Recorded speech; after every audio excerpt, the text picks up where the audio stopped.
Again, looked at Owen Wilson over there. I looked at you over the side of the thing like, what? Good evening. I'll call to order the City Council meeting for the City of Saratoga Springs. Today is Tuesday, May 19th, 2026. It is 6 p.m. Present, we have Councilmember Wadman, Barton, Davenport, Taylor, Wilson, and a variety of staff members. I want to thank all the staff in the room for being here, since we don't have any citizens here tonight. Staff can be citizens. Staff, okay. My apologies to our staff who may or may not be citizens. We will go ahead and start with a moment of reflection. I've asked Councilmember Wilson to do that, and then our Pledge of Allegiance by Councilmember Wadman. Our Father in heaven, we are grateful tonight to be able to come here to make decisions for Saratoga Springs, and we pray for the citizens and the residents of this city. We pray for their health and safety. We pray for wisdom to be guided to make good decisions, and we say these things in the name of Jesus Christ. Amen. Amen. Please stand and join me in the Pledge of Allegiance. I pledge allegiance To the flag of the United States of America and to the republic for which it stands, one nation, under God, indivisible, with liberty and justice for all.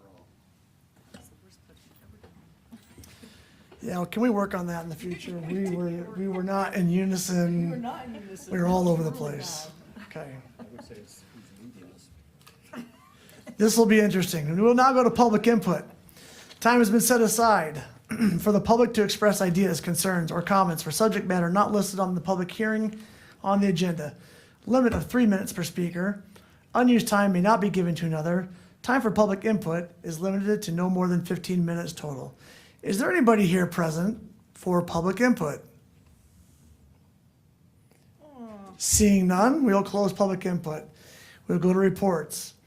Mayor report, I did have MAG and COG last week. We ended up having quite the spirited debates in COG.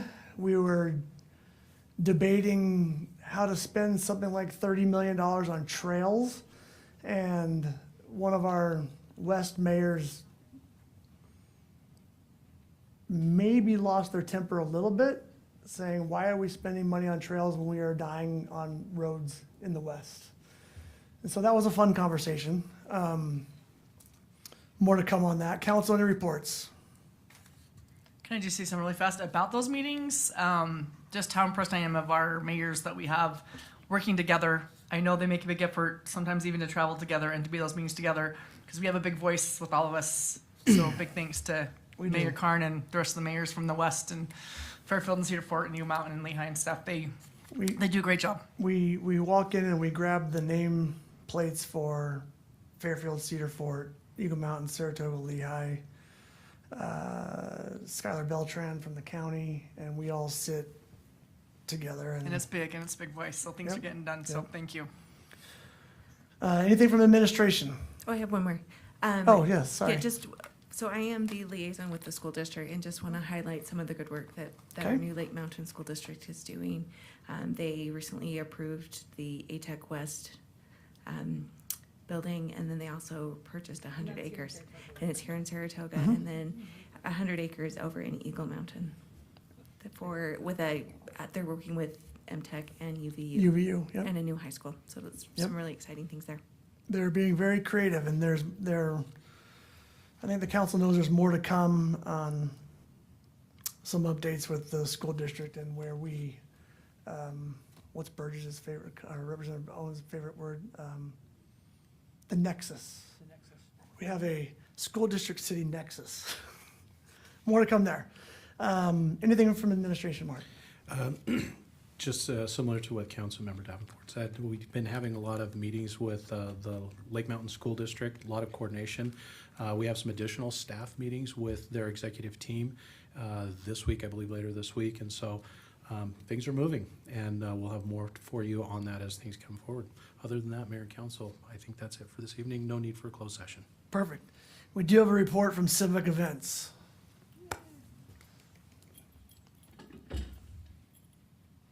Our next meeting is right before Splash. Yes. For those listening online, I'm Corinne Prestwich, the Civic Event Coordinator. I'm sure there's a lot of you. Excited. We are so excited for the fun things coming up this summer. Please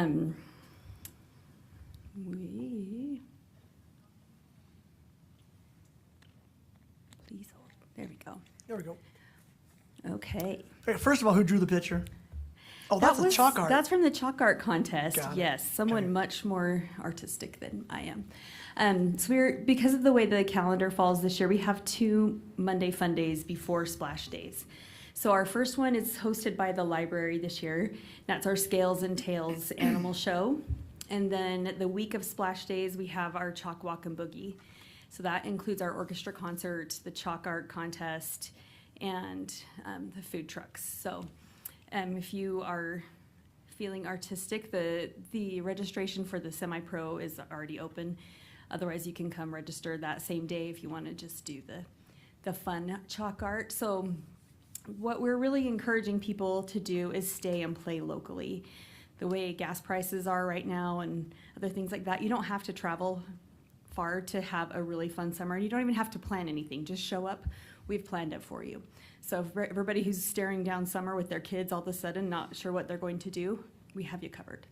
So start off with these fun Monday Fun Days, and those go all the way through August 10th, which is our end of summer luau, and we'll tell you more about those things later in the summer, but just kick things off with there. And then I just want to highlight one more Monday Fun Day that happens in June, and this is our Celebrate America. It's our big patriotic, thank you, our big patriotic celebration, and just wanted to give you guys a couple of the highlights. We have a fun local children's choir called Vocal Motion. You may have seen some of their YouTube videos. They're really fun. So they'll be performing along with the 23rd Army Band, and we'll be kicking off an America 250 writing contest. The patriotic photo contest was announced today on our social media, so we didn't want to give kids homework the last week of school. So in a week or two, we will announce the writing contest, and we'll invite a couple of them to read their entries that night. And council, if you have not participated in the past, this is your chance to serve America's birthday cake to hundreds of our local friends. It really is really fun. It is fun. So It fun. is. And the 23rd Army Band is awesome. Yeah. They're a lot of fun. Yeah, we have a skydiver bringing in the American flag this year. We've got some fun extras, and then fireworks that night. Corinne, I read that as the birthday cake. Skydivers bringing birthday cake and flag at first. He's going to I hold was it very, very confused. carefully. No spills. So Splash Days, our theme this year is American Summer, along with America 250. You probably see it everywhere you go. So we love Splash because it is really fun, local, family-friendly, free or inexpensive activities for everybody. And we love the added emphasis this year on celebrating America and the things that have made us strong and made us unique. So, and we're excited this year to highlight a number of local parks. And I'm going to tell you a little bit about one change we've made. Due to the drought, we have adapted Splash Bash. We didn't want to cancel it outright. It's a really special activity, and part of the reason we do the Splash Bash is to introduce kids to our police and fire in a fun, happy environment, so that if they do need to meet them in an emergency, it's not a scary stranger. So we really wanted to find a way to still have the kids interacting with our first responders. Those of you from my generation might remember Mr. Rogers teaching us to find the helpers. We want our kids to feel comfortable finding the helpers because they've already met them at a fun time. So in order to do that, we have moved Splash Bash to Marina Park. We're combining it with what would have been our Marina Party a little bit later in the summer, hoping that the lake is pristine and wonderful. There are some amenities such as the showers there at the marina that will help us be able to reduce the water spray from the fire hoses. The fire hoses spray a lot of water in a short time. So we're just doing foam this year and then have other ways for kids to wash off, but we've added a bunch of games and fun other activities in addition to the foam, so there's still plenty of play space, and the actual grass space is about the same footage that we used at Shea Park last year, and there's actually better parking, bathrooms, everything. It's a great change. So then we have the teen party. We try and find something for all ages. So the teen chalk war at Inlet Park is for teens. So those who are listening, please don't bring your little kids and have us be the bad guys because we don't want them to get trampled. So this really is a fun teen specific activity. The first 150 kids get a white bandana to put over their face so they don't eat all the chalk. So, and It's then a that wild night, 90 seconds. yeah, yeah. And we've added some fun games. We're doing a 9-square tournament ahead of time and some obstacle courses and things like that ahead of the chalk night. So, and that night is really, for little kids, it's the best time to take them to the carnival. It's the 1 ticket per ride family night at the carnival. So it's a great option that night as well. And then Thursday night, in addition to the carnival and the boutique and the food trucks at the park, we have our family fun night, which is this year's Cars themed, to go along with our America 250 Route 66 tradition here. We're doing a boxcar drive-in so kids can make their own boxcar to watch the movie. Lightning McQueen will be there. We have all kinds of different games and activities. Some of our sponsors are doing booths that you can help decorate your car. If you guys are familiar with the Tiny Tim's Toys Foundation, we'll have a service station where you can make wooden cars that will be donated to kids in hospitals. So lots of fun things. Lexi's got a great evening planned that night. And then you can watch Cars on the big screen. I believe it's the 20th anniversary or thereabouts of Cars. So all the teenagers are ready to watch it for nostalgia. Friday night, we all love the big concert. And then that night is the drone show. And we have some fun surprises. Pyro drones, just you gotta come see it. So then Saturday morning, you guys will be in the parade, and the fun travels over to Neptune Park, and they're all afternoon car show, RC car show, all those fun things. And then that evening, the fun moves over to Patriot Park, where there is a pickleball tournament, activities, and then fireworks at 10.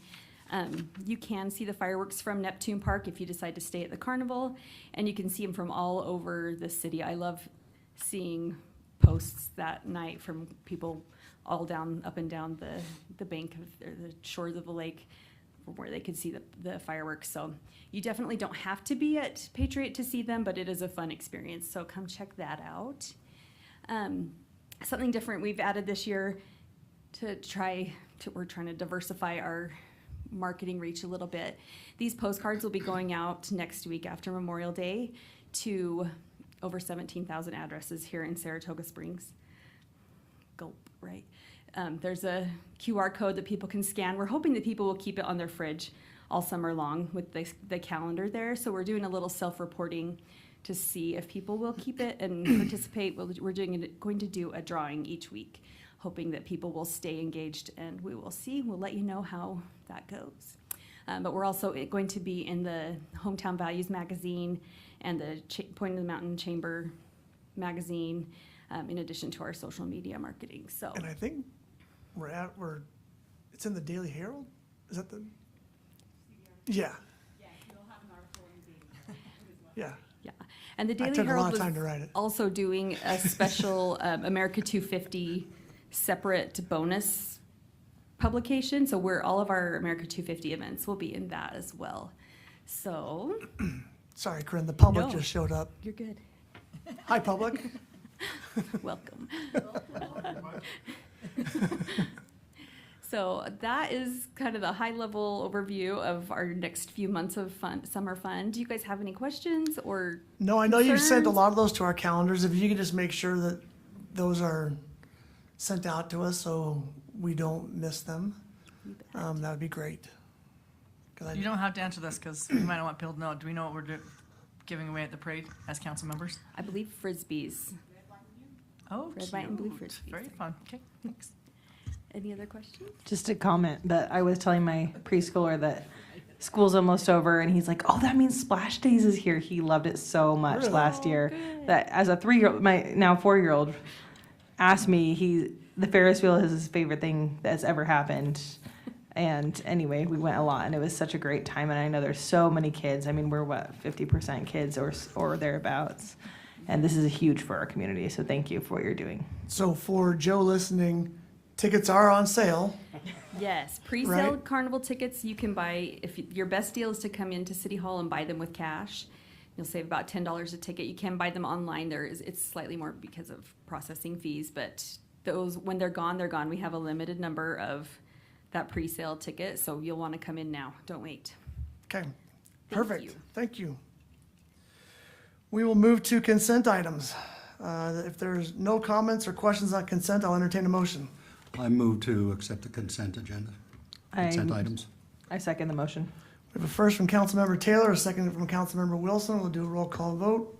Wadman? Yes. Barton? Yes. Davenport? Yes. Taylor? Yes. Wilson? Yes. That passes unanimous. We will go to budget FY 2026, 2027. Notification that a budget officer or executive officer of the city intends to make a statement that.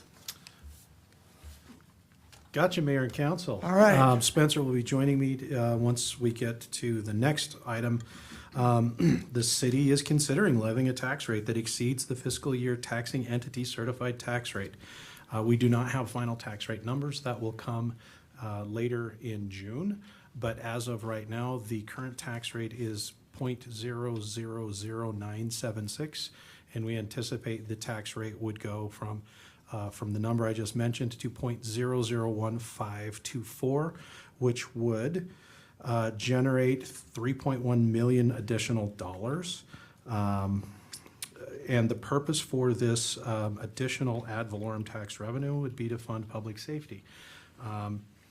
And it would be generated by the proposed tax rate increase described in Utah Code subsection 592919 subsection 4BIA. I'm still going. The approximate percentage of the increase in the ad valorem tax rate for the city based on the proposed tax rate increase described in Utah Code subsection 592919 4BIA, which would be approximately a 54% increase. And if the city proceeds with the proposed tax rate increase, the city will provide notice and conduct a public hearing as required by Utah Code subsection 592919 at which members of the public will have the opportunity to provide comments on the proposed tax rate increase. The budget officer pursuant to Utah Code subsection 592919 4BI. And then we will have a presentation here, if you look on your screens, of the proposed, we're presenting to you now the proposed property tax impact schedule. This schedule is new to this year's legislative, from this year's legislative process. What this is essentially doing is indicating the additional tax rate increase and what it has included in there. The interesting part about this is our full tentative budget includes all of those items that we're recommending funding. This tax impact schedule is basically showing what happens if the council were to not approve the tax rate increase. Now, historically, we've used property taxes to fund public safety, and it covers a percentage of public safety. You'll notice that we are, in this impact statement, cutting other things if the tax increase does not happen. And that's because there are some items in fire and police that we have to go forward with. And if the tax increase is not approved, some of the items in both of those departments would not be included in that. So for example, fire department would have an additional $178,395 of proposed reductions. Police would have $1,023,678 of officers and staff and other police expenses that wouldn't be funded. And additionally, other departments would take cuts to be able to offset if we did not do the tax increase. And so those items are all listed in this. Copies of this are printed and available for the public should they be interested in looking at that. They've been made available with the packet, and as you can see, they're also being projected on the screen in front of us. Let's see. Mayor, I think that gets us to item 4. It does. So that's budget items 1 through 3. Budget item 4, consideration of resolution R 2628 dated today. A resolution of the City Council of the City of Saratoga Springs. Do we need to read these? No. No. Okay. Essentially, this resolution is saying that we've done what we just did. Can I have a motion on item 4, please? Are we going to have any discussion on the We resolution? can, yep. I just, I appreciate Mark going through this new sheet, as a person who is very familiar with spreadsheets, it's kind of an interesting thing that talks about budget changes. I was doing the numbers on that. Really, if this budget is not, or the increase is not approved, just looking forward on this, just for police and non-departmental parks and streets, we're looking at a 1.9, well, basically it's a $2 million that would need to be cut out of some major areas there just to be able to fund the things that we need to with the fire department moving forward. So I just wanted to point out that it's kind of a weird way that the state is requiring us to look at that, because it almost looks like that would be just this small little change, but it is actually a very large change to be able to get to that 3.1 million and some major hits when we're talking about parks at 500 and over $500,000. That's pretty big. And streets at 200, almost $237,000. And I just wanted to point out that these are some pretty large numbers, because we need to have public safety funded, and it really would require taking away from some very critical departments within the city if looking forward if this does not go through. I just wanted to make that comment. Thank you. Thank you. Any other comments? I think it's Mayor important to Tarn, if you always. can, I'm sorry, if I can just interject really quickly. Again, this resolution is just to make those statements. Right. The next item is where you adopt the tentative budget. Okay. And you have the discussion about the tentative budget. Okay, are there any Just to comments on the clarify. resolution itself that we just made the statements? Okay, if not, I'll entertain a motion on fiscal budget item 4. I move that we consider or pass resolution R. Pass resolution. Pass resolution R 2628 dated today about the budget. Okay, we have a first from Councilmember Wilson, Second. second from Councilmember Davenport. We'll do a roll call vote. Wilson? Yes. Wadman? Yes. Barton? Yes. Davenport? Yes. Taylor? Yes. That resolution passes unanimously, and we will now go to the public hearing. Spencer?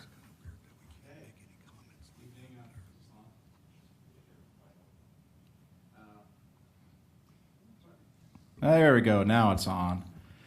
I feel really special. I don't usually get to sit down. Usually my stuff's quick. So, Mayor and Council, this is the tentative budget. What you see presented before you is we have put a couple of different items into the packet for the public and the council to review. We have the general, the actual recommended budget. This is the alternative sheet we have highlighted. And the alternative sheet, the purpose of this one is basically to highlight those sections that were highlighted in the property tax impact schedule of if the city was to go forward with a property tax increase, or if not. This one shows which budget requests would not go forward if the city did not approve a property tax increase. And it just goes through, like the summary goes through different departments and describes them just in short. So I'll say, Ann, can you go back one? Another. Oop. There. We broke it. That's the start. Yeah. There we go. So the first section is the general fund. That's what most people think of what the city provides. General fund is such services as police, fire, planning, and streets. We have it down here. So the first page has like admin. Admin is administrative services and finance primarily. So to highlight right there, like we have the second line in and underneath admin is highlighted yellow. So there's a request for a new senior accounts payable, accounts receivable clerk. If the property tax was approved, that position would go forward. If not, that property tax, that position would not go forward. And so that's 102,000 right there. And if you go forward, going throughout the different ones like building inspection, we have a partial line there. So like if the property tax was approved, we'd have 2 new part-time building technicians. If not, we'd have 1. And then you go down, like city recorder has a similar type thing going forward. You'll notice there's a couple repeat items in there. Most of the departments have a pay plan change. That is for merit and for market compensation changes. And the city goes through the process every year to analyze and make sure that we are competitive. You also can see there that we highlight past budget amendments we have been doing so far this year. So if you look at facilities maintenance, for example, we have done a couple of different amendments to hire new staff to take care of this building. This building is significantly larger than our old building, and so we just need a lot more people to clean it. So if you keep on scrolling down, so fire is a big one. We've already started staffing a lot of those changes for that new fire station that is coming down the road. But we have that section down there, again, highlighted in yellow, of if the property tax was not to happen. So we wouldn't be doing new annual physical screenings, we wouldn't be doing a reclass of some positions, and we would not be hiring a new admin assistant too. And if you keep on going down, sorry, I guess I can't control it here, Ann. And then also, like we see, like library is another one of those departments, as Councilmember Taylor highlighted, that really gets hit a lot. With the new library being a much larger facility, there has been exponential increase, basically, is what I've been told from library and customers. There's been a lot of demand for that. So these requests were to help meet that demand. Parks as well had a lot of requests with all the new parks facilities we have going on, just constant maintenance needs. And so there's a lot of things going there that if the property tax was not adjusted, would not happen. And then we have, so planning has an assistant planning director. Their span of control is getting a bit too big for just the one director. We have in police. So regardless of property tax, we're recommending to council that 2 new police officers be hired. But with the property tax increase, we would also hire an additional 2 police officers, a new police lieutenant, and a new police sergeant to help with span of control and administration of that department. If you keep scrolling down. Thank you so much, Ann. You're a pro. And then we go down, like, this is the end of general fund. So if you look at the bottom there, gray, that shows, like, if you look at the bottom, we'll have the total department requests and then recommended. So you can see right there. So the recommended is 3.2 for next year. That's the increase to the general fund, that with the alternative. But with the actual, I have a little cheat sheet here with extra numbers. There's a lot of numbers.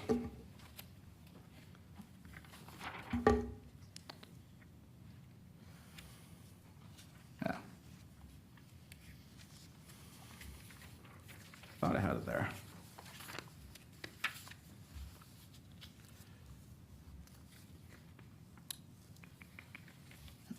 Oh, here we go.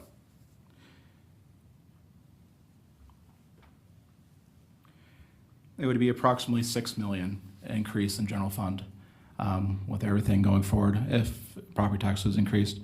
And that's really the property tax. It only affects general fund stuff. Other department and funds that we have within the city, we have various capital funds. So if you scroll down, Ann, a little bit.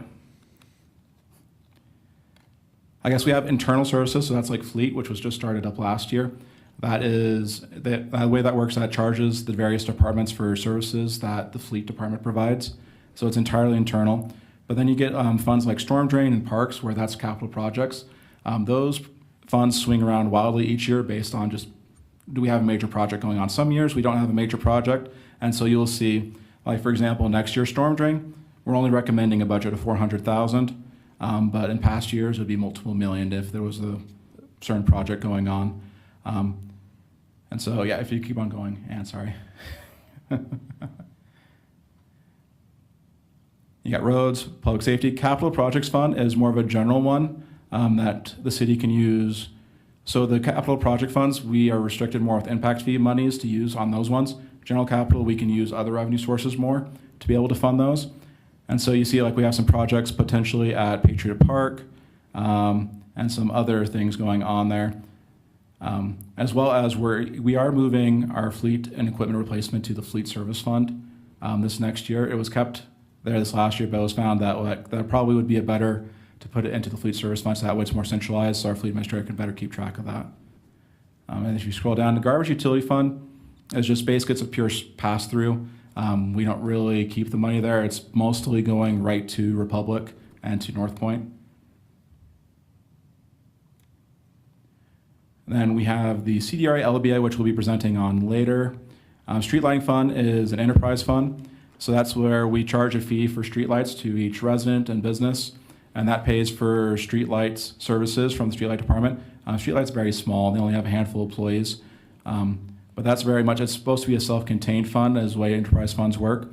They are charged a small admin fee for HR services, finance services provided by the general fund. And the same basically works for water fund as your water bill. A lot of that goes towards paying for upkeep and service. And the water department is really large, and there's a lot going on. With just every new house we have in the city, there's a new pipe. So just constant growth there.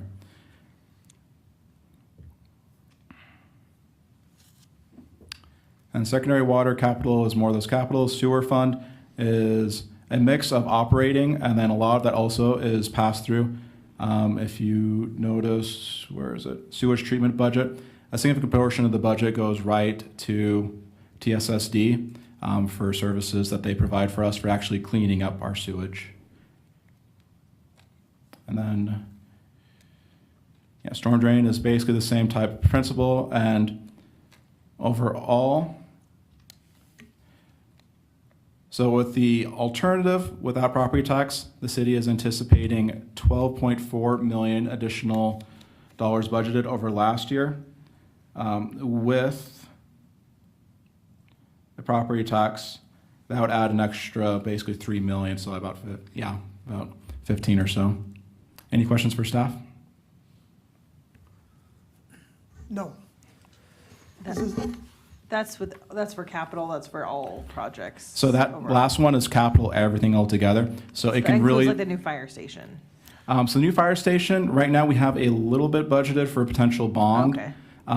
We just don't have the total number yet, so we'll probably have to be coming forward to you guys with a Okay, so budget we're amendment. budgeting for part of that, but not We're the we're full. budgeting for the design services right now, and Yeah. then we have discussed previously potentially different funding sources for that, but to be determined as to how we're going to fund that. Great, But thank you. not with the tax increase. Yes. Yeah. Okay, this is a public hearing. I'll open the public hearing for public hearing item 1. Please be respectful in your comments. Please limit your comments to 3 minutes. Time may not be given to another commenter. Please avoid repetitive comments. Is anybody here for the public hearing item 1?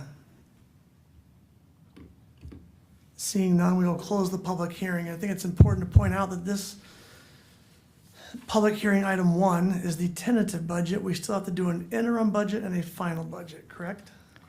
Thank you. So part of this resolution is setting the date and time for the interim budget public hearing, which we will do later. Then we will have to do a final budget public hearing down the road. So there are lots of opportunities. Mayor, it's Yes. anticipated that we would adopt the interim budget on June 2nd, and we'd set a public hearing time for that as 6 PM. Perfect. And that is in the part of the resolution, correct? I believe so. Okay, so I'll entertain if there's not any comments, I'll entertain a motion on public hearing item 1. It says June 1st. Is it June 1st or June 2nd? That's when the public notice goes forward, I believe. The It's meeting is on June, June 2nd. it's June 2nd. Where does it say June 1st? On E, 40. Oh, E. E? 4? Oh, sorry, 4E on the item above the public hearing, that is that we would send notice before June 1st to Yeah. the State Tax Commission and the county auditor, which we've already done. So that notice has already been Separate taken item. care of. Yeah. Okay, can we get a motion on the resolution under public hearing?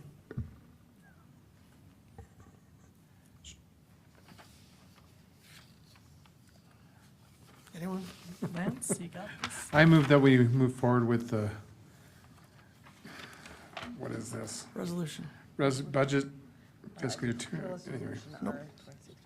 Okay, with the resolution R 2629, as of today's date, a resolution of the council and city of Saratoga acknowledging A through E. Okay, that's the first from Councilman Wadman, Second. second from Councilmember Wilson. We will do a roll call. Wadman, Yes. Barton, Yes. This was 29. Davenport, Yes. Taylor, Yes. Wilson. Yes. Are we good? Thank you. Okay. That was a lot of fun. We will now move to business item 1, site plan for Westport Business Park, Lot 4, located at 2078 North Stagecoach Drive. Larry Lindstrom and Mark Johnson as applicants. I've been looking forward to this. Good evening, Mayor and Council. So as you mentioned, this is 2078 North Stagecoach. This is office warehouse zoned.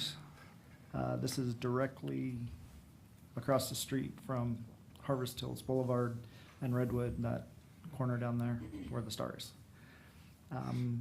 So as proposed, it complies with all the code except for the interconnection standard, where you have to have interconnection to all the properties next to it.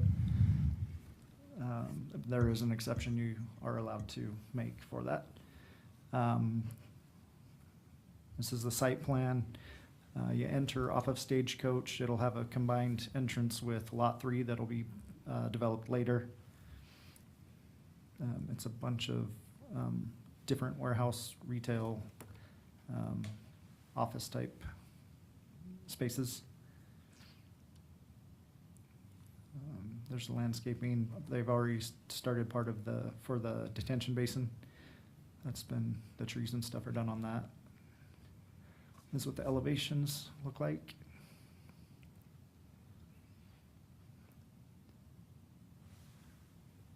Trash enclosure. Yes, I said it'll be broken down into, I think it's 15 different sections. Go back to the page right before that. What was that? Go right before this one. Okay. Do you have any questions on that? These are not the colors of the building they're suggesting, right? That was gonna be my question. I think Sorry. these are the My hand colors was here. trying not to say it. Yeah. This is the brown and tan. Mhm. And these colors meet our code. Yes. Okay. I think the blue is illustrative of the glass. Yeah. It throws it all off. I failed to ask the applicant if you wanted to come up and join. Okay, sounds good. I'm done if you have any questions. I don't now. Does the applicant care to join us? If you could please state your name and address for the record. I've been looking forward to this. Happy to. I'm Mark Johnson, here representing Larry Lindstrom of Leisure Villas, who is out of the state this week, wasn't able to attend. So my address is 791 North 100 East is our business address in Lehigh. So this project has been a long time coming. We started initially in 2020, so it's taken us a long time to get here. I'm happy to be here tonight. Perfect. Thank you, Mayor Johnson. Anything else to add? No, but. Can you talk to us about the interconnectivity piece? Because I know you talked about it at Planning I'll talk Commission, and I about just that. want to hear about it. Yeah, so the problem with this site, if you're familiar with it, there's 34 foot of vertical across this site. And that's very difficult to make up, with vehicular access. The warehouse buildings, which will be in lot 2, 3, and 4, will all have vehicular connectivity. Lot 5 became a problem because we had to install some retaining walls between them. There will be pedestrian access between the two. Larry wants to, there's a bunch of extra parking in 4 that will serve 5, and he anticipates that will be for employees and that. So there's plenty of parking, but he does have a walkway, and there is a staircase involved in that to get people up to lot 5. So we do have interconnectivity, just not vehicular because of the terrain. Okay. Can I ask I have some questions. Yeah, go ahead. So the 34-foot vertical, is that post grading where you're at now, or was that pre-grading? Well, it existed before the site, and we had to make it up after the grading. So the grading plan includes that, but of course it was a constant slope from the north west portion of the lot down to the south east portion. That's the 34 feet of fall. And we've had to create a number of level pads here to make these functional. So there are a lot of slopes in this, in between the lots and on the exterior of these lots. I was down there this morning, and it seems to me that the difference between Lot 5 and Lot 4, at the worst case as you head to the east, is probably no more than 30 inches at this point. We're pretty close to it's a rough grade, but we're pretty close to where the final grade is going to be, are we not? No, we're not. There's going to be about a 3.5 foot differential between those. I think the retaining walls are 3 feet, but then there's some extra vertical height that needs to be accounted for too. So Lot 5 right now is pretty close to the sidewalk level there on Stagecoach, is it not? It is up by the intersection. Okay. Yeah. So this brings to a question to my mind that you have one approach, curb cut there, then you got a very narrow neck for Lot 5. I looked at another concept where there was another entry on Stagecoach to this potential, looks like a drive-through. It doesn't really show it here. I have some concerns about another curb cut there. And then the secondary, or the other concern, is how they're going to share that existing approach going in there right now with that narrow neck.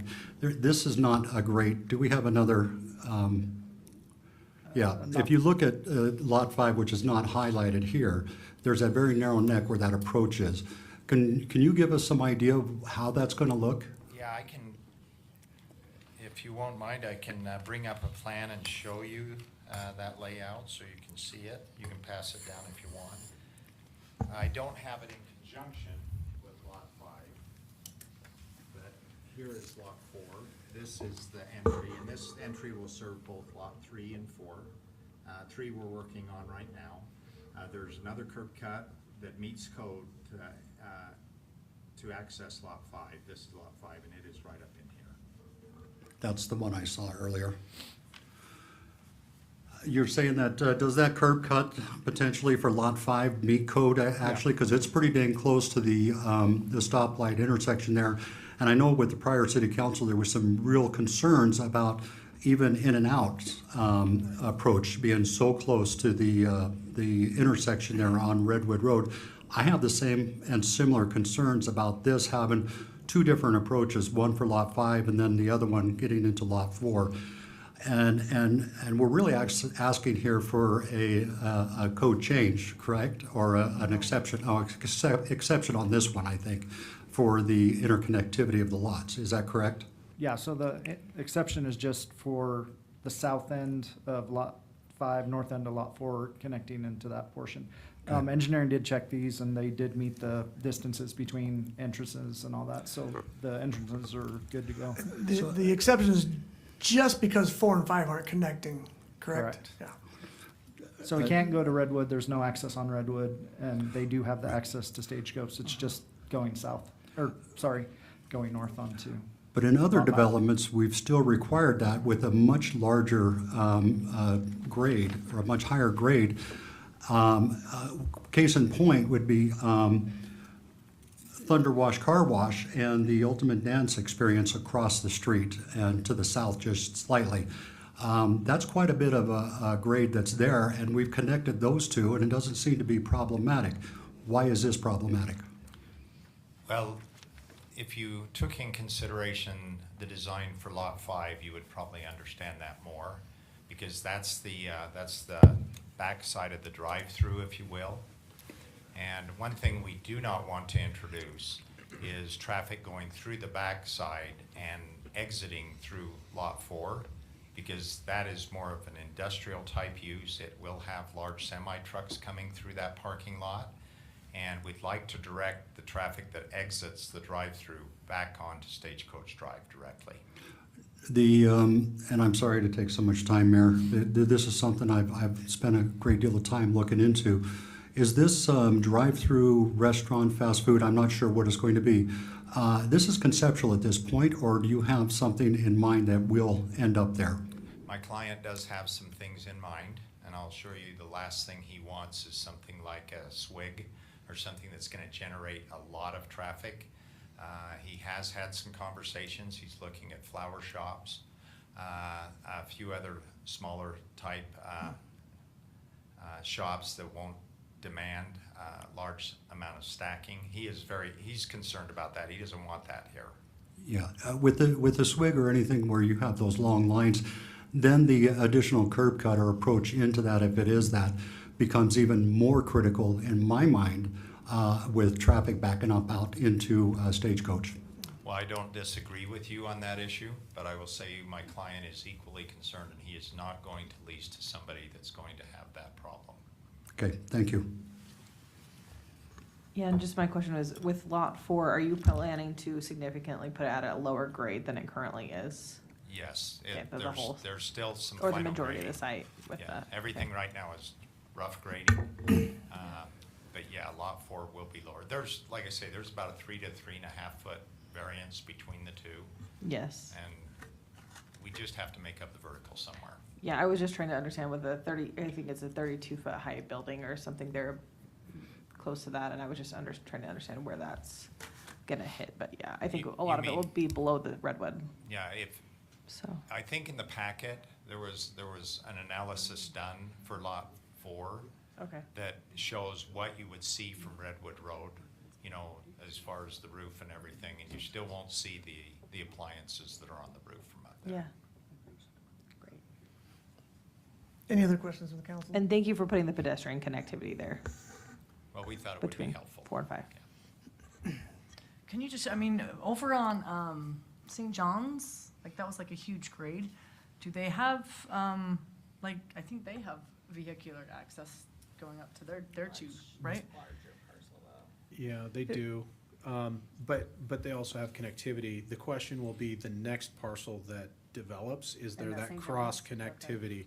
So within their site, they meet all of those requirements. Now the question will be, how do they connect the other parcels with that requirement for cross Well, that'll connectivity? technically be This. across the street, we're not required. Well, there's a property south of St. John's that will Oh, likely okay. have that cross connectivity. The parcel to the north is technically in Lehigh, so Lehigh may not require the cross Mm-hmm. connectivity. We'll probably show a stub of some sort, but I sure whether or wish not Lehigh Lehigh worked with us requires it better. to have that cross connectivity, it would be a different conversation.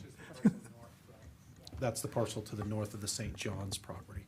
Generally, though, we do require the cross connectivity, and so, but there is the option for the exception for the council. Okay, I just wanted to point out, so in the staff report, it has those exceptions as well. So if you look at section F, yeah.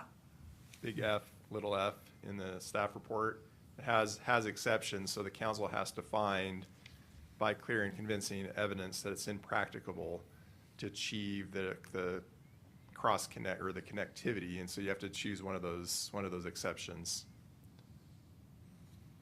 if you want to grant the exception. Kevin, where's that on in the packet? Let's see, if you're looking at just Just that the one. packet itself, Now looking at the item, I don't know what page number. So in the planning staff report, if you go under subset or section F, code criteria, and then if you go to little f, it says exceptions, and it lists those exceptions to the connectivity standards. So if you want, I can read them. Is Austin, or Kendall, can you 23. put that up on the screen, please? On your staff report, so the council can choose one of those exceptions.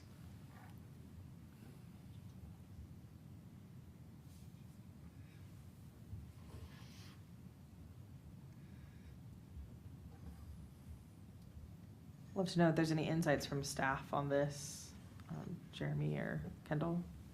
Are you worried about the lack of connectivity? That's a very small. It's Not more, on it's this one, not. because the lot 5 to the north, it's just the way it's shaped and how small it is, it's just impractical. I mean, with parking and being able to get all the parking they need for lot 5 and the retaining wall and everything, it seems like it doesn't make sense to have a connection to the north on that one. Councilmember? Again, so we can't go off of what we think is logical or makes sense. We have to go off based off what the code says, since this is an administrative decision. Yeah. So you have to base it on the code criteria, and so we have We have those, the criteria there, if we can It's on pull page that up. 4. It's on page 4. I think that would be helpful. I can read it as well. F. I'd like to hear. I think that would be better to read it first and then Okay. have Let's do staff that. comment Let's on do it. that.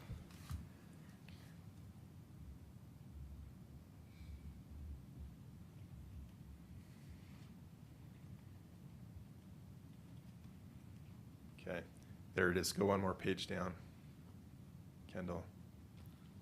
And then if you can zoom in so we can read that better.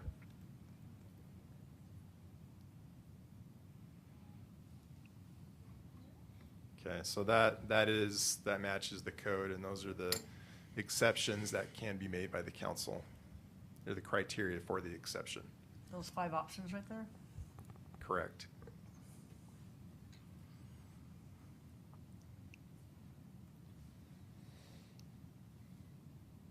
Do we know if this slope, is the slope exceeding 30%? Well, we have a vertical retaining wall. Yeah. And when you're done with this, if Kendall wants to bring up the site plan again, I can show you where those retaining walls exist.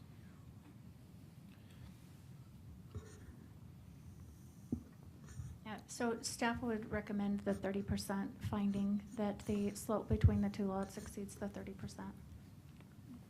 Could you repeat that? I really couldn't hear you. Staff would recommend a finding that the slope between the 2 lots exceeds 30%. So little f 2 as the finding.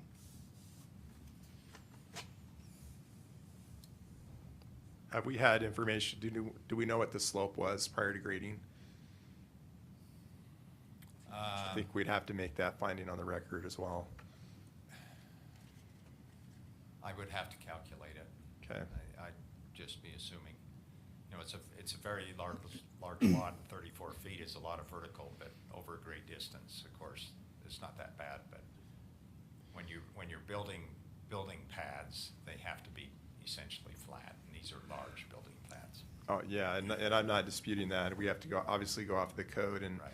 what's interesting about this code requirement, it actually imposes a higher standard than what we would typically have with the substantial evidence standard. So this requires clear and convincing evidence. And Kevin, those are or statements, so only one of those 3, if Yeah, any one if- of them apply, right? It is an or in the code. So if you find, you'd have to make a finding that one of those 3 exists that allows the exception. Great percent right there at 2.09. Council, do you have any other questions? Yeah, and so, yeah, I'm still having a hard time wrapping my mind around or doing this, because it says it should be narrowly defined. And I'm looking at the, I think it's on page 5, and talking about a finish grade slope on the parking lot of 2.09%, I believe is what it's showing. I can't make heads or tails of it, but it just, in the end, it really honestly looks to me like this exception is only to be able to fit a particular business on that lot versus the actual slope being as great as what is being said here. Again, I drove it, I walked it, I looked at it today. I'm not an engineer, I'm not an expert, but there doesn't seem to be as big as what I'm hearing here, a slope differential between 5 and 4. And narrowly defining this, it seems to me that we're making an exception for a potential land use or business to go into Lot 5, which the developer, you guys have already decided on. I'd love to be able to accommodate that, but I hate to also not try to stay within what our code says as far as interconnectivity. Can I ask a question, Sarah? Whoever's controlling this, could you put the image back up that showed the 2 lots, 4 and 5? Yeah. Could you zoom in on kind of the lot 5 corner that's kind of in the center of the page where lot 4 and 5 come together just off of Redwood Road or Stagecoach Road? So theoretically, I guess my question is could that little hammerhead turnaround, could the connectivity be allowed into the driveway on that north part so that they're not dealing with the retaining wall as Councilmember Taylor's requesting. That to me is much more desirable than an additional curb cut for access there, because now you're not really interfering with your drive-through exit area. Now, I will say that that does introduce new conflicts at the driveway approach, because you could have someone technically going across, but you know, perhaps there's a theoretical way that something there could parallel the sidewalk and create the connectivity for compliance of the code if the council's finding against the recommendation of the staff at the 30% slope because of the retaining wall. So Mark, I'm confused. So if that's, would that be the entrance to Stagecoach right there, shared with 4? Well, I'm just looking at the retaining wall, which is basically that line on the parking lot there. Right. You know, if it's possible, you know, for the connectivity to be made more parallel to the sidewalk rather than vertically across the retaining wall. Does that make sense? Instead of going perpendicular through the retaining wall and having to build kind of a ramp up from the lower parking lot to the upper parking lot, which would have a lot of environmental or engineering challenges, is there a way that Lot 5 could meet the requirement through some sort of connectivity via the driveway approach onto Lot 4? Because it looks like there's a little hammerhead turnaround for the parking on that northern edge there. You see what I'm suggesting there, Mark? Yeah, we looked at that, and that's one of the, there's actually 2 different retaining walls.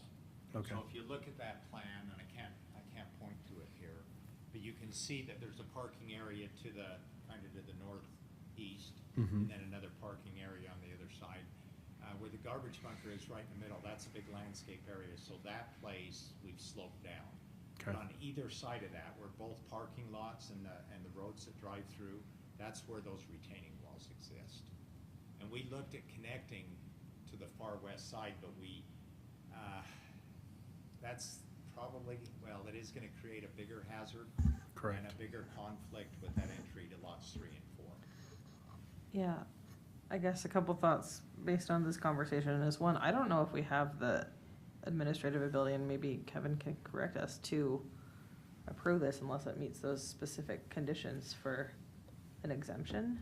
But I also am a little bit worried about safety if we do connect the parking lots. If there are big semis with our hypothetical flower place, maybe we do want to keep that separated. I can see the, And staff is recommending the 30%. Can I, yeah. it's kind of a question I have, but I think it's important to consider not just what the existing grades were before anything was developed, but what the existing grades are based on what's already been approved.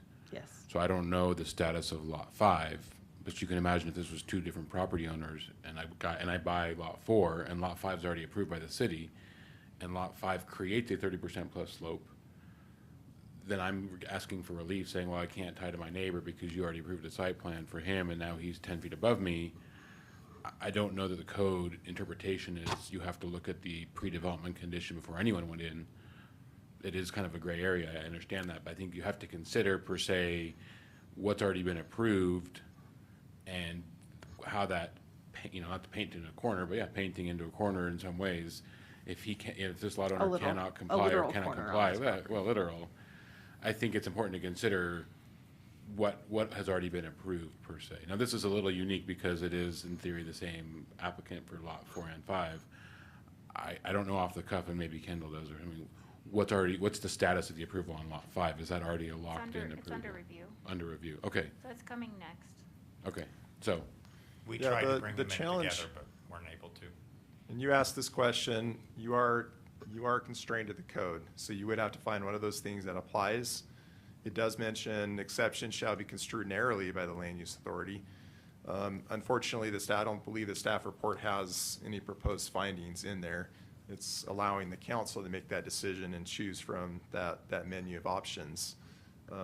It's something I think would be beneficial to table this and come back with I'd more like to move to specific continue findings. this, that we could get more information before we make a decision But personally. if you did, you know, I wouldn't say that you have to construe it so narrowly about the 30%. It also does list natural features that do not allow for a crossing or an access, so you could choose that. But again, it has to be clear and convincing evidence, and it has to be an exception that's construed narrowly. But I think there's more options than just the 30%.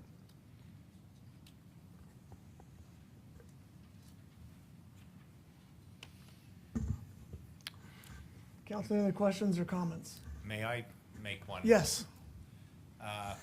We've been through several iterations on this, and both Kendall and Sarah have been really good to work with. They've been very patient with me in this because there's been a lot of time and effort on trying to make these work. But when you look at Lot 5, you'll see that we have 2 exit lanes out of the drive-throughs. That was not originally proposed by us, but that was a request of the city. So we did that. We reconfigured the north parking lot at the request of the city. Those are the things that drove the those retaining walls to be constructed. So we've done everything we could to meet every requirement on this.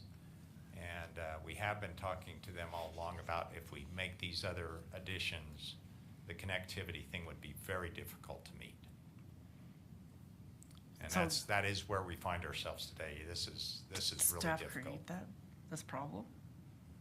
Did we create that problem as a city, requiring different things from them before? Like, what does that mean, I guess? Well, Like, can you make that It a little more wasn't clear? required, Have to meet it the wasn't code. required by code, but we understood the arguments. Yeah. I mean, in our discussions back and forth, we provided what we were asked to do, and we moved forward with the design under those.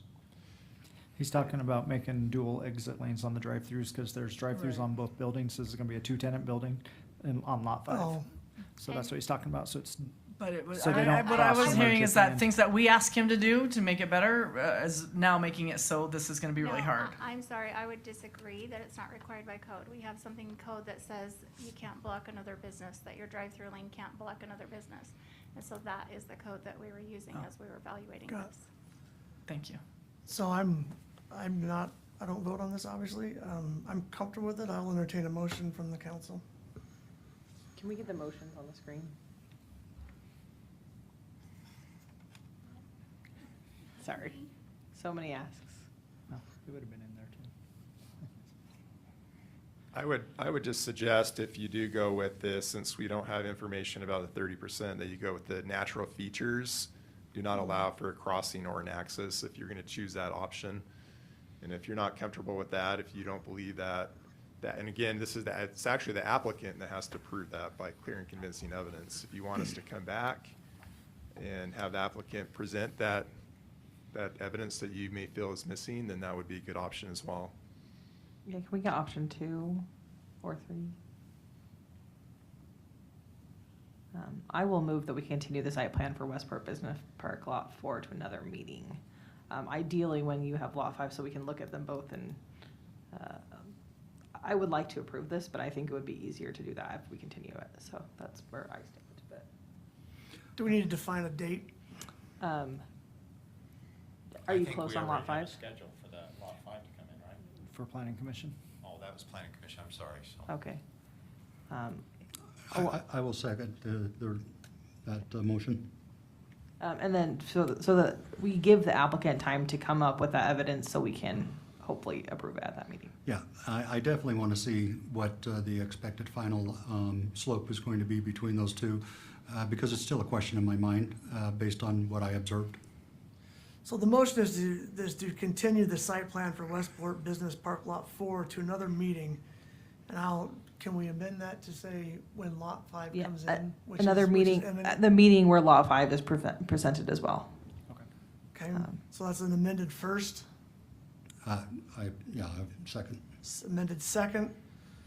Okay, we'll go ahead and take a roll call vote on that. Mayor, do you want to let the applicant speak to that? Yes, absolutely. Speak to the fact that it's being continued. If you have any other comments. I don't have any other comments. We're gonna do whatever you ask us to do. Okay, thank you, Mark.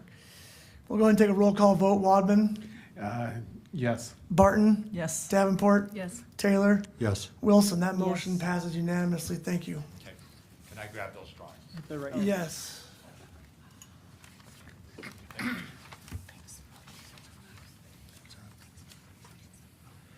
Okay, we'll go to business item 2, Mount Saratoga Veterinarian Clinic, preliminary plat and site plan located at 30 North Mount Saratoga Boulevard. Daniel Harris is applicant.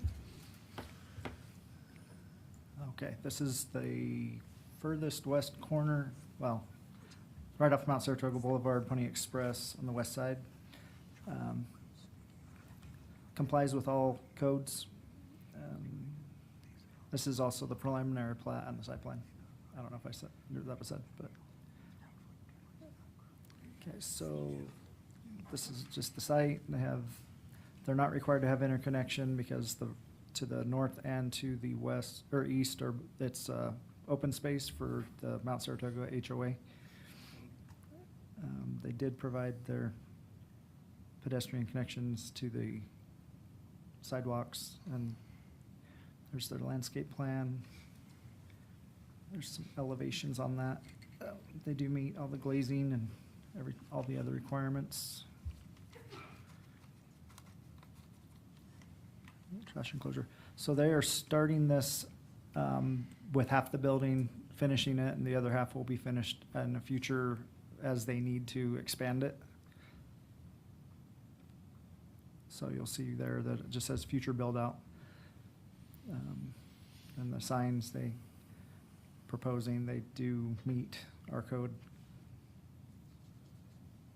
Do you have any questions for this? I do. It said that this was part of the Gateway overlay. Could you talk a little bit more about how they plan to fulfill those point requirements? So on that, they added trash cans and benches along the park strip. They're doing a monument sign, but it's not a welcome to Saratoga because that was proposed further down the road. But they did meet the points with the extra, I can't see it right there. Anyways, yeah, the trash cans and the benches they have along the street is what they needed and how they fulfilled that. They do have the extra glass, extra landscaping and stuff that's required. Council, any other questions? It was a pretty clean application. Make a motion, Mayor. Okay, I move that the City of Council approve the requested preliminary plat and site plan for Mount Saratoga Veterinary Clinic located at 30 North Mount Saratoga Road with the findings and conditions in the staff report. sorry, I should have asked. Is the applicant here? No, No. he is back in Pennsylvania or Okay, somewhere. okay. So we've got a first from Councilman Taylor, a second from Council Member Barton. We'll take a roll call vote. Wilson? Yes. Wadman? Yes. Barton? Yes. Davenport? Yes. Taylor? Yes. That passes unanimously. We go to business item 3, amendment to Title 19 Land Development Code of the City of Saratoga Springs, Chapter 1909, removing the drive-through landscape medium requirement. Megan Chatra, thank you, of McDonald's as applicant. Okay. Austin? Thank you, Mayor. Yes, this is an application put forth by Megan Chatra. She's with Kimberly Horn, also representing McDonald's. And so what they're proposing, this would be a citywide code change, so it would take place, it would impact, it'd be citywide. So in other words, any other drive-throughs in the city would also be impacted by this change. You can see here on the screen, this is what they're proposing. It's basically just to strike out some language. And so the language that they are proposing to strike out says, a 3-foot wide raised median or planter between the drive-through aisle and parking area.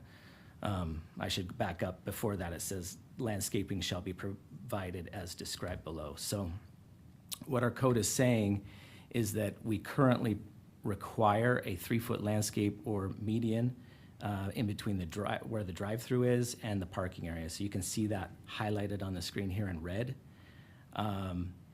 The applicant has submitted a letter, and it is in your packet. Some of their findings or reasons for why they would want to get rid of this is it prevents efficient vehicle circulation of the site and drive-through functionality. Also, it creates a potential safety hazard, aka a trip hazard, and then it makes snow removal on the site more difficult. Staff agrees with the finding that this would improve circulation of the site, which would be consistent with our general plan, which does state that we should have, that the purpose of any zone should be to help improve site-specific circulation. Also, staff would like to point out that by removing this, it would likely reduce stacking on site, so the number of cars in line in the drive-through. Okay, does the applicant have anything else to add? Okay. Council. I will say, I never knew this was an issue till I got stuck in a drive-through for 45 minutes and I couldn't get out. I'm very much in favor of ripping this requirement out. The way I compare it to it is the Arctic Circle in Lehigh compared to the Arctic Circle in Saratoga Springs. Oh, yeah. I can get out in Lehigh, but here, I'm stuck. And, what's the purpose of that anyway? So, yeah. So Lance, what I'm saying is if I'm in line and Exactly. the ice cream machine goes down, I'm I don't out. want to be stuck. That's what I'm saying. They don't Yeah, have I code. want out. If you're in Saratoga, you're stuck. If I you're know, in Lehigh, I know. you're not stuck. I find this so interesting that it's coming from I feel like McDonald's might want people to be stuck in line and have to buy something, but like as a resident, it's Yeah. probably better for residents not to Exactly. be stuck in line. So I would be And happy to I- entertain a motion on this. I move that the city council approve the proposed code amendments to chapter 19.09 with the findings and conditions in the staff report. Second. Okay. We have a first from Councilmember Wilson, a second from Councilmember Wadman. We'll do a roll call vote. Davenport? Yes. Taylor? Yes. Wilson? Yes. Wadman? Yes. Barton? Yes. And I didn't purposely say the ice cream machine going down at McDonald's, because I do like my McFlurry. Okay, we'll go to business item 4, site plan for McDonald's at Jacobs Ranch Marketplace located at approximately 1900 South Redwood Road. Megana Chatra, thank you, of McDonald's is applicant. Austin. Okay, thank you, Mayor and Council. Okay, so moving on here. So this is for a new McDonald's that will be that's coming to town. This is in the Jacobs Ranch Marketplace subdivision, which is located just north of Ring Road, just off of Redwood Road. You can see it identified there. This is lot 9 of Jacobs Ranch Marketplace. Sorry, Jacob Ranch. No, there's no S there. They always get mad at me if I add the S, so it's Jacob Ranch Marketplace. It says Jacobs Ranch. Let's see, code compliance. The site does comply with most of our code. There is one item that we'll get to, which is the off-street parking, and we'll get to that. I have a slide for that. So, and then the other finding was that they submitted a sign package for all of their on-site signage. That package did not meet all of our code. So they do have to submit that in a separate application anyway. So we just thought we would add that as an additional condition, as that was part of the site plan submittal, that is not being approved with this site plan, and it'll have to come forward in a separate application. So this is the site plan that they're proposing. You can see here, it has 37 parking stalls. It is connected to the lot 10 to the north. So the right-hand side of your screen here is north, and there's connectivity there. To the left-hand side of the screen, that's actually an access point coming off of Redwood Road. So Redwood Road is at the bottom of the screen.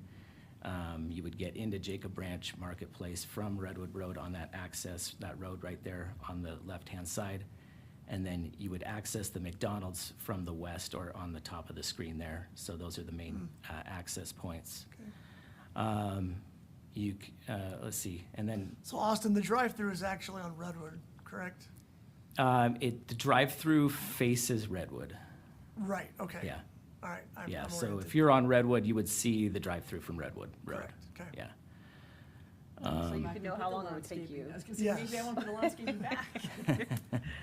But so the bottom of the screen, this is the landscaping, so this can kind of help paint a better picture. Yep. Redwood Road is in the bottom here. You can see that they do have landscaping on the bottom of the screen here to help. And they do have some shrubbery that screens like the headlights from going out onto Redwood Road. Those would be 4-foot plantings. So there's that. Also, the elevations, they did have to take Redwood Road into consideration. So because it does face that, our code says that if it's visible from a public right-of-way, they have to have additional windows on the building. And so that was a challenge for this building. They had to revise their elevations. But essentially what you can see is the front elevation is that's actually facing away from Redwood Road. That's where the facing play west. place would be. You can see the windows there, but the rear elevation on the right-hand side of the screen here, that is what faces Redwood Road. So typically, on most McDonald's, you won't see windows on that back side of the building. They've added them here to comply with our code. And So then you what we don't see in that picture is the actual ordering menu signs, correct? That's true, yes. So the ordering thing would be probably on on the rear elevation. So on the right-hand side of the screen, it'd probably be in front of that. There would be that thing that stands up with that you order from, you know, Yep. the speaker box, if you Yep. will. And they'll have a double lane for that. And it will have the double lane. Yeah, Okay. 2 ordering stations, so 2 speaker boxes, which I think is pretty common on most McDonald's nowadays. And then these are the other 2 side elevations. So these, depending on which way you're driving on Redwood Road, you're gonna see, you know, if you're coming from the south or coming from the north, you're gonna see one or the other of these elevations. So Austin, is the play area on the west side of the building? The play area would be on the east side of the building, so on the. The drive-through side? No, sorry, it is on the west side. You're Okay. correct, I'm sorry, yeah. Yeah, so it'd be not on the Redwood Road side or the drive-through side.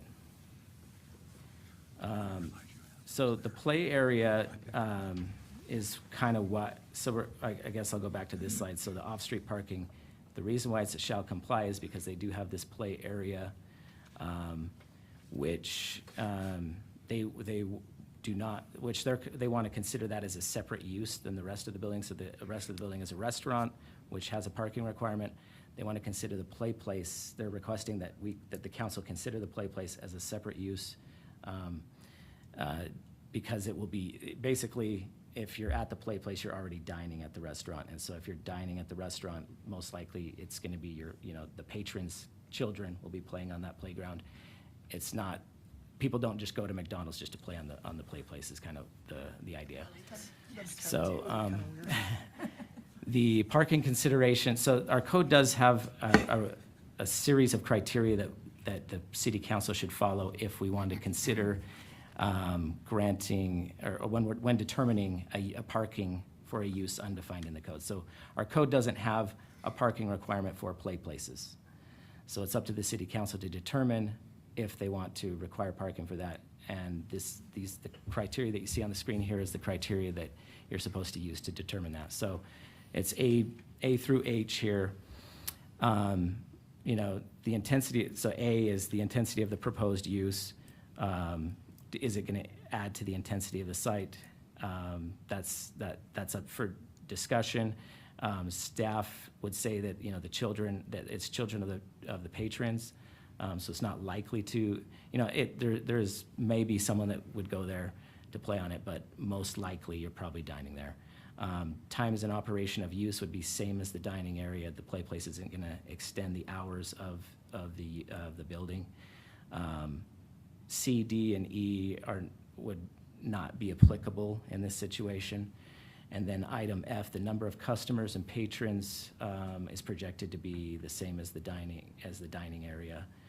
Trip generation is expected to be the same as the dining area, and then peak demand. I would say it's probably the same demand as the building itself. So dining, breakfast and lunch and dinner times are probably when it's going to be in highest demand. The city has looked at something like this before. So in 2019, the Crossroads Boulevard McDonald's did an addition for a play place. They added a play place onto that building. And at that time, the city did not require them to add additional parking for the site.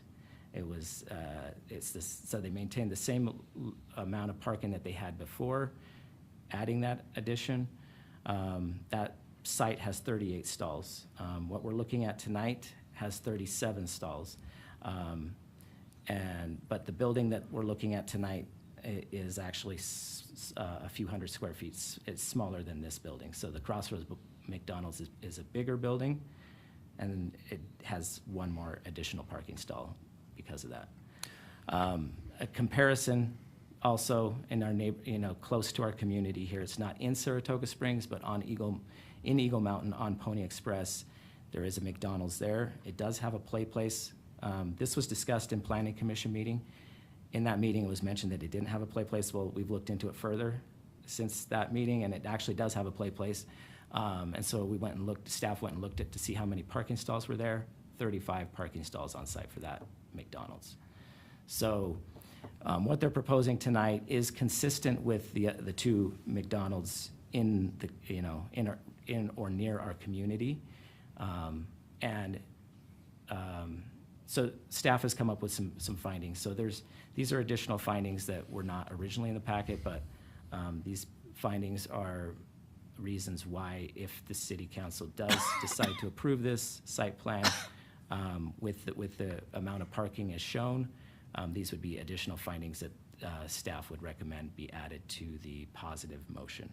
So the first being that the city did not require additional parking for the Crossroads McDonald's Play Place building in addition in 2019. And two, the Play Place is not projected to increase the demand for on-site parking, as the patrons of the Play Place will be the same patrons dining at the site. And these are the recommended motions. Okay, does the applicant have anything to add? No, I don't. If anyone has questions, more than happy to. Okay. Before I turn it over to the council, I will just say, I do feel like the nature of fast food has changed since 2020, and the dine-in crowd has dropped off quite a bit. I don't have any issues here. The council have any questions? So you mentioned it, 37 is the number that they'll have, but what would they normally have on that square footage?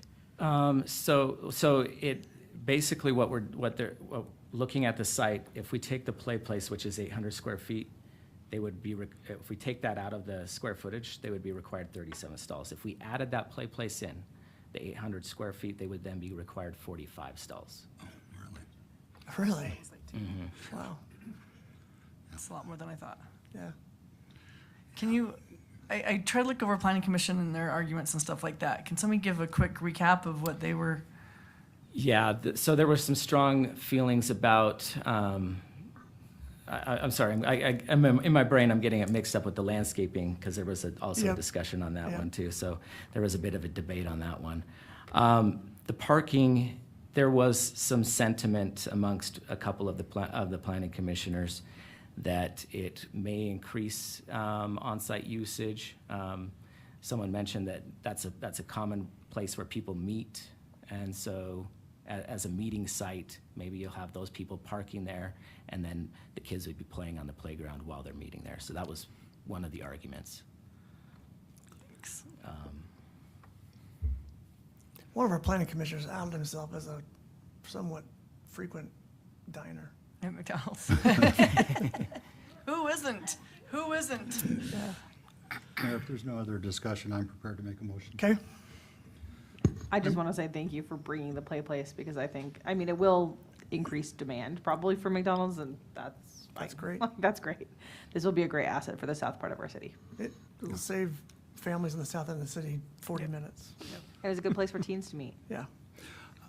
I move that the city council approve the requested site plan for McDonald's Jacob Ranch Marketplace located at 1900 South Redwood Road with the findings and conditions in the staff report. And just for clarity, that also includes condition number 5, that additional parking is not required because of the square footage of the Play Place. And the additional findings. All other presented tonight. conditions and And these two findings, yes. Okay. So we've got a first from Councilman Taylor, Second. second from Councilmember Wadman. We'll do a roll call vote. Barton? Yes. Davenport? Yes. Taylor? Yes. Wilson? Yes. Wadman? That passes unanimously. Thank you. We have been asked by the applicant on 5 to continue that. Can we get a motion on business item 5? I move that we continue business item number 5 to a future date. We have a first from Councilmember Barton and a second from Councilmember Wilson. We'll do a roll call vote. Davenport? Yes. Taylor? Yes. Wilson? Yes. Wadman? Yes. Barton? Yes. That's unanimous. Do we have any issues for any, thing for business item 6? I have one comment. Mark, I meant to mention this in our 101, but with the latest governor findings, he's doing a state of emergency for more agriculture for those that have been impacted from the freeze. That doesn't impact us at all, does it, with our local? No. Okay. As far as I'm aware, it shouldn't impact the alfalfa or the Exactly. I ground don't think it crops does. that are being utilized by FRI or the farm project here in the city. And I'm not aware of any other commercial growers in the Okay. community. Can we throw out there sometime eventually that we go over our sign code? I know we've talked about it a gazillion million times, but we haven't really done it yet. I'll second that. So I'd love to do that as a future agenda item. Do most Can you cities, define what you mean? do most cities require people to have separate sign codes and applications, or is that just a Saratoga thing? No, it's not just a Saratoga Okay. thing. Yeah, it is typical for cities to have separate Great. sign applications, yes. And yes, we would definitely like to bring the sign code to you. I know it's very restrictive in some ways, in some ways it's not. I mean, I would like to just review it and see where it's restrictive and why we've done that and, you know, Yes. that sort of thing. We're not fully staffed yet, so. That's we are okay. hoping to bring It doesn't need to that be to anytime, you. I just wanted We're it to be talking sure. 2026 project. Yeah, it's absolutely can be later. We do have it on our goals to bring it to Oh, you that's perfect. later this year. Yeah, that's Thank great. you. And any staff, we would love to know any staff recommendations for things Yeah, that the staff are exactly. seeing that are issues that we Like may not be white on a seeing. sign? We So, want to bring you a work Yes. session. We'll start with a work session. Great. Yeah. perfect. Love Thank that. you. Thank So you. can we also, from just a clarity standpoint, I appreciate what Sarah said and I agree with where she's at. I just would like to know, do you want us to kind of do a first pass of some of the things that we have seen being restrictive or challenges for applicants? I would like that. Yeah. And use that as kind of a first pass? yeah. Or, and if you're comfortable with that, we're happy to do that. But if you had specific items that you're concerned about, would you please reach out to staff and shoot myself and Sarah an email, and we'll make sure to include any items that you have, or if you have specific questions and would like to ask some questions with staff before we fully flesh out kind of the recommendations, we'd certainly be happy to do that as well. So just as we continue down this path, if there's other things that jump out at you, let us know and we'll incorporate that as we bring it. Thank you. One more thing, Mark, just local communities around us, they've been reaching out to their citizens about WaterWise, and it's more, and they're starting to go into level 2, I guess, which is the enforcement of it.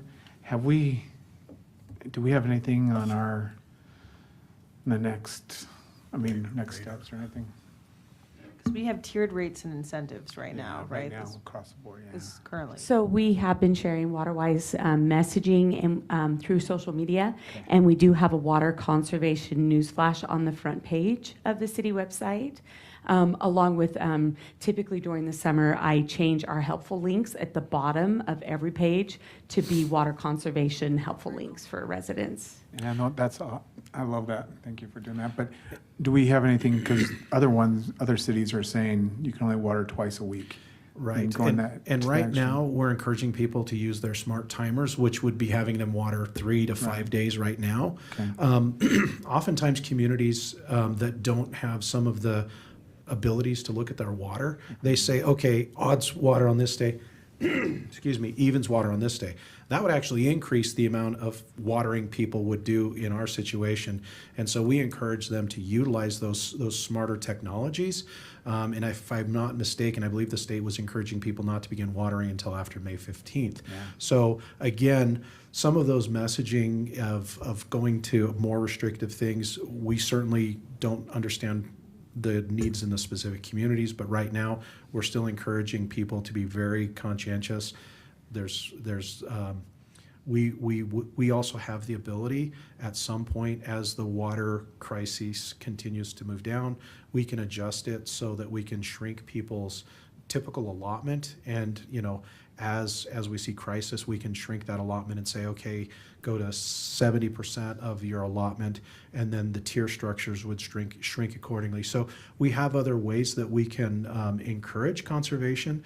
Right now, we're sticking with the WaterWise conservation, and We're not saying that we won't get to that by any means. However, messaging like every other watering would be counterintuitive, and it would actually encourage people to water more at this point. Mark, do we have to give any public notice that we're going to be changing those or anything, like if we do bump the rates? We would be very wanting to be very direct and Right. open with the community as we get there. But again, where people have been encouraged not to start watering until basically this week, just Friday, the last couple of that's right. days, we're probably gonna need to start monitoring that and looking at that. I anticipate there's going to be quite a bit of conservation that's already happened if people have been holding off on their early season watering. And that's residential. What about commercial and even the city, how we're doing? Are we taking any, still normal, or are we So adjusting? again, we've been holding off on our early season watering. We have been testing systems. We have been doing some of that. Obviously for like the play fields, we've been having a lot of use because we are in our soccer season. So again, we would water according to basically the usage and things of that nature. We do have smart timers across our parks and our facilities. So we have those same measures in place for our needs. It's interesting, oftentimes we get criticism for watering during the day, but that's because we're testing systems and we have to run our zones and be able to monitor them, and we don't have necessarily employees coming out in the middle of the night. So we do have, certain exceptions that we do have, but again, we're trying to be conservative, especially in the areas where maybe not as necessary to water, but for playable surfaces and things like that, for like the ball fields and things, those are actually getting an incredible high use right now. And so, since we have 33 people on, I'll give a plug for the weekly lawn watering guide provided by the DNR. It's actually a great guide that tells you exactly how many times a week to water and how long, based on the type of sprinkler that you have. So it's a great guide to really help our residents conserve water but keep their root system healthy. And then also, sorry, I can't remember what my other thought was, but anyway, that's the main thing, is that weekly lawn watering guide is really a great resource for our residents to use. Do we really have 33 people online? Because welcome, if we really do, that's amazing. So, Mark, what is the trigger for lowering the tiers? We talk about what we're doing now, but what is the actual trigger? Because you got the state, you got others that are starting to declare, a water issue already. Mark? What is our trigger? You Sure, mind go if I ahead. field this one? And feel free to email me directly, and I'm happy to set up a time. So I think it was 2 years ago, we worked with our consultant Hansel News, and the council adopted a water shortage plan. And the trigger is supply. It's supply relative to demand, so it's a ratio. So I think we have 3 different levels, and per the messaging discussion, if we felt that we were getting close to triggering those levels, we would probably do some messaging saying, so some examples could be if the lake level starts to drop later in the year, and that would affect our source at the South Marina, then we could discuss, that would probably trigger us moving into one of those tiered rates. And the reason we adopted that metric was we wanted something that was formulaic, right? We don't want to put anyone on the spot to say, hey, it feels like we should change tiers because it just feels like that's the right time. So this gives the council and staff a formulaic method that it's strictly data-driven. So, or for instance, the year that we did implement it was in 2022, I believe. At the end of the season, yes, one of the canals, due to a shortage of water in the Jordan River, they ended the canal supply early. And that was also a rough year because we had a well go down, our Jacobs Ranch well, which is a huge source. So again, we were able to look at that. The metric kicked in that said, okay, our ratio of supply to demand is past that 0.9% or whatever it is.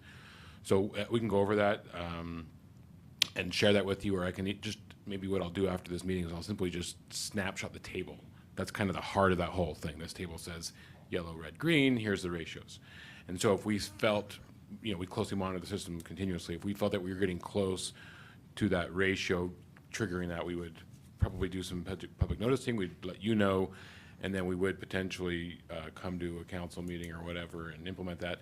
But I don't know that actually, the intent was that it's somewhat automatic, so I don't know that it requires you per se to take action to implement that, because the report itself was adopted by council in perpetuity per se, as a system that automatically triggers when that happens without you having to take any direct action. Great, thank you. Thank you. One thing, sorry, I was gonna say, because we were an early adopter, I think we've adopted a lot of good habits because we can measure, at least I, compared to my Lehigh counterparts, I'm sorry, not to mention city, other cities' counterparts, I know how my water is, I know how to conserve it, and then announcements, so I think as a Saratoga, we're ahead of the game on And this you one, remember so. last season, we invested $2 million in water conservation savings.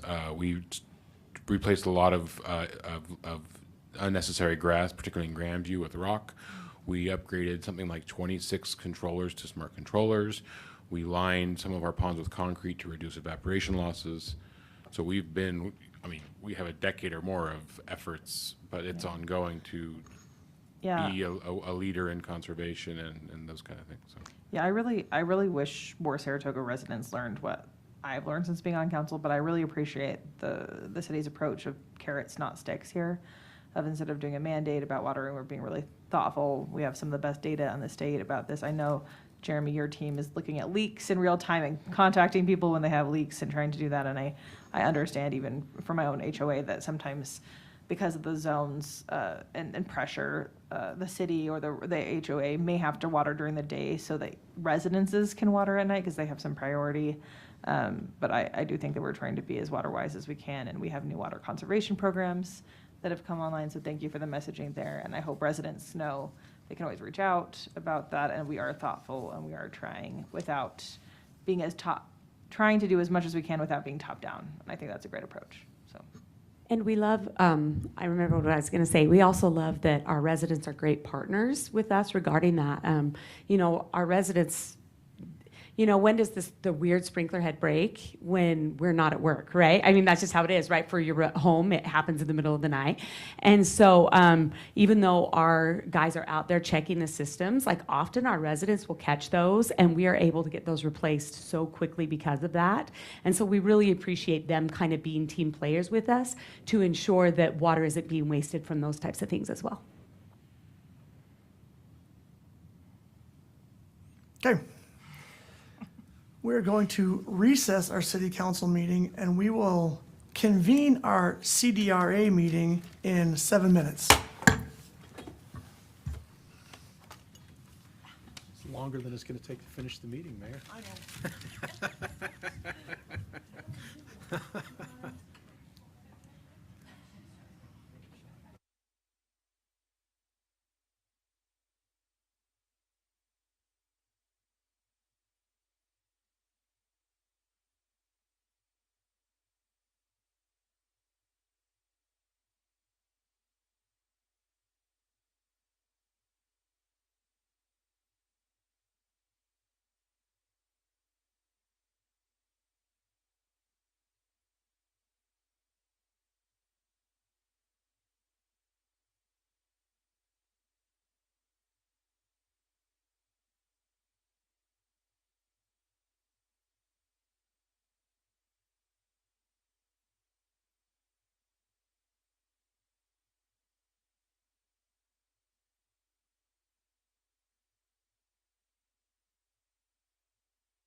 Thank you. We'll call to order the CDRA meeting for the City of Saratoga Springs. Today is Tuesday, May 19th, 2026. The time is 7:45. In attendance, we've got Chair Karn, Vice Chair Wadman, Board Member Barton, Board Member Davenport, Board Member Taylor, Board Member Wilson, and staff. We'll have a public hearing on Resolution 1, resolution approving FY 26-27 CDRA final budget. Spencer. Okay, we presented the tentative budget for the CDRA last council meeting. There's been no changes to the tentative budget to the final budget. It is still a budget of 0. So, any questions for staff at this time? No. This is a public hearing. I'll open up the public hearing for public hearing item 1. Please be respectful in your comments. Please limit your comments to 3 minutes. Time may now be given to another commenter. Please avoid repetitive comments. Is anyone here for public hearing item 1? Seeing none, I'll close the public hearing. And I'll entertain a motion from the board on public hearing item 1. I move that we accept public hearing item 1, resolution approving FY 2026-27 CDRA final budget. Okay, we've got a first from board member Wadman, I second the motion. a second from board member Wilson. We'll do a roll call vote. Wadman, Yes. Barton. Yes. Davenport. Yes. Taylor. Yes. Wilson. Yes. That approves unanimously. We've got a motion on the minutes. I move that we approve the minutes from May 5th.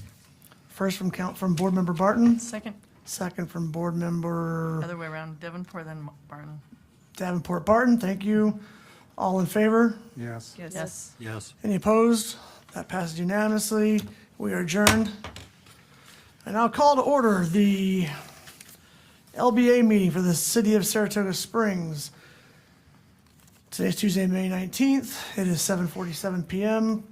Present, we've got Chair Karn, Trustee Wadman, Trustee Barton, Trustee Davenport, Trustee Taylor, Trustee Wilson.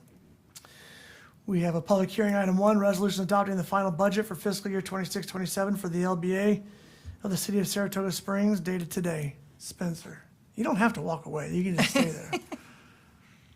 So official. You're doubling the In case length of somebody the shows up. meeting here. Okay. This is the LBA budget for next year. There's been no changes from the tentative budget presented. The 3.8 million is anticipated for all debt service. So, any questions for staff at this time? I have no questions. This is a public hearing. I'll open the public hearing with the same script we did for the last 2 meetings. Is anybody here for a public hearing on this item? Seeing none, I'll close public hearing. And I'll take a motion from, unless there's any comments from the trustees, I'll take a motion. I'll move to, can I do this? Yeah. Yeah, I'll move to approve resolution adopting the final budget for fiscal year 26-27 for the LBA for the City of Saratoga Springs, R26-2, dated today. I second. We have a first from Chair Karn and a second from Trustee Wilson. We'll do a roll call vote. Wadman? Yes. Barton? Yes. Davenport? Yes. Taylor? Yes. Wilson? Yes. Karn, yes. That is approved unanimously. We need a motion on the minutes. Move that we approve the minutes from the last LBA meeting on May 5th, 2026. Second. Okay, we got a first from Barton, a second from Davenport. Okay, all in favor? Yes? Yes. Any opposed? That passed unanimously. We are adjourned. I will reconvene the city council meeting for the City of Saratoga Springs. We have one item, administration. Mayor and Council, thank you, and I apologize. I neglected to bring this up earlier. Chief Johnson is here. We do have a public meeting on June 4th for, it's a community meeting for wildfire preparedness, and it deals with the changes regarding the wildland urban interface code that happened this year. We will have a representative from the state that will also be here to help explain some of the changes. There will be some impacts, to homeowners insurance and things of that nature relative to some of these WUI changes. We saw these big changes earlier, but that will be a community meeting from 6 to 8 p.m. here in this room on June 4th. And that, we believe, will kick off some additional conversations with our fire department regarding wildfire preparedness, as well as what people can do to harden their homes if they live right on that urban edge environment, and some ways that if they actively participate, they can hopefully be able to get some insurance benefits and things of that nature. So just wanted to make that announcement. It's been out in social media, but again, wanted to put that for you. Thank you. Okay, and I think you said a community meeting, not a public meeting, correct? Correct, community Okay, meeting. perfect. And as I said, we'll have representatives from the state as well as the fire department here to help answer questions. Okay. Then without objection, we're adjourned.